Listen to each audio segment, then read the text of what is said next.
Méditation du 26 septembre. Douce victoire. Lorsque ce corps corruptible aura revêtu l'incorruptibilité et que ce corps mortel aura revêtu l'immortalité, alors s'accomplira la parole qui est écrite. La mort a été engloutie dans la victoire. Ô mort, où est ta victoire? Ô mort, où est ton aiguillon? 1 Corinthiens 15, versets 54 et 55. Aujourd'hui, le jour où j'ai écrit cette méditation, j'ai lu cette nouvelle dans la presse locale. Au milieu d'un moment de désespoir et de douleur, un homme a pris la décision fatale de mettre fin à ses jours en se tirant une balle dans la tête, alors qu'il se trouvait au cimetière de la commune de Malambo, en visitant la tombe de sa mère décédée il y a 4 ans. C'était un homme marié, avec une famille âgée de 52 ans révolus. Il n'a apparemment pas pu surmonter la perte de sa mère. Les décisions de ce genre sont prises par des gens qui ne comprennent pas la mort. La Bible est un livre de vie.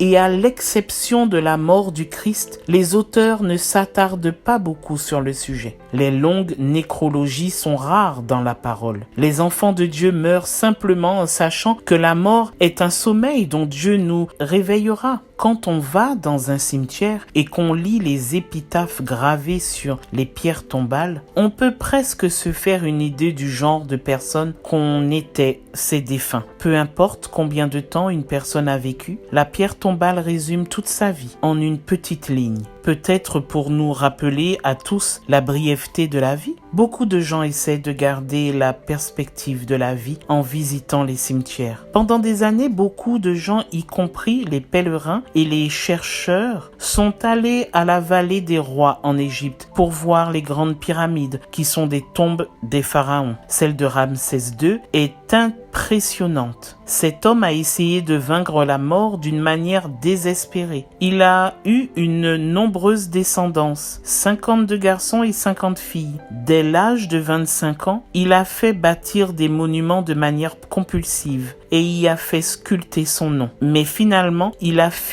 dû affronter le même destin qui poursuit l'humanité depuis la nuit des temps, la mort. Mais dans le passage d'aujourd'hui, Paul dit que la mort, l'ennemi le plus redoutable de l'être humain, sera vaincu quand le Christ reviendra. Si tu as perdu un être cher, je t'invite aujourd'hui à commencer la journée dans l'espoir que Dieu détruira la mort pour toujours. Aujourd'hui, Jésus te dit, je suis la résurrection et la vie. Que Dieu te bénisse. Je te souhaite une excellente journée et je te dis à demain si Dieu veut.